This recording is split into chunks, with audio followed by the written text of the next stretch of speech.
Bir aka-uka bor ekanda, bir sababga ko'ra urushib qolibdi ikkalasi. Ayb ukadan o'tganda, bir sababga ko'ra urushib qolibdi ikkalasi.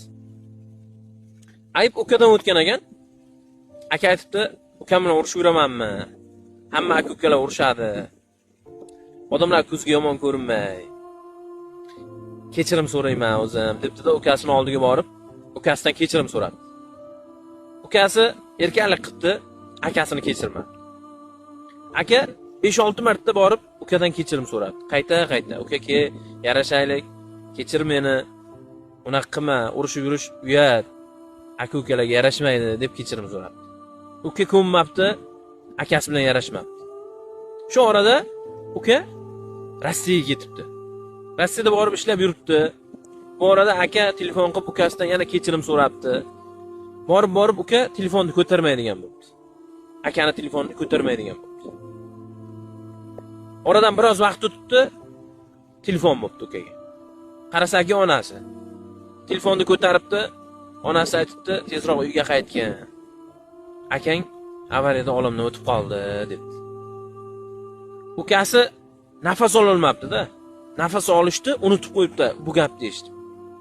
Hayolida bitta gap takrorlanibdi-da, nimaga akam bilan yarashmadim?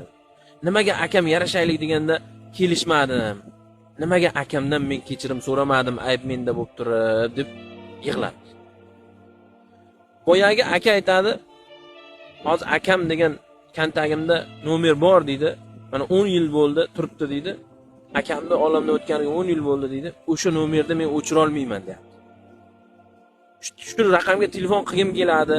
Aka meni kechiring, mendan o'tdi, men xato qildim, men tushunmagan ekanman degim keladi, lekin akam yo'q deydi u gapni eshitadigan.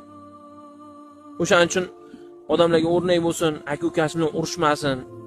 Shu gaplarni odamlarga yetkazib qo'ying deb bir aka aytib berdi-da. Men o'sha voqeani aytib berdim. Oradan biroz vaqt o'tdi, bir odam yozyapti. Ukam senga ming rahmat, Alloh rozi bo'lsin.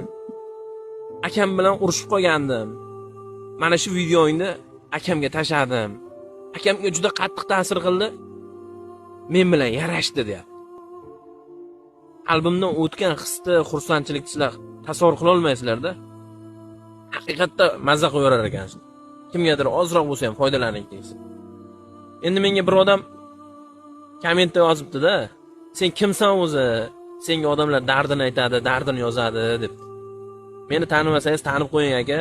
Men Surxondaryolik bir oddiy bolaman.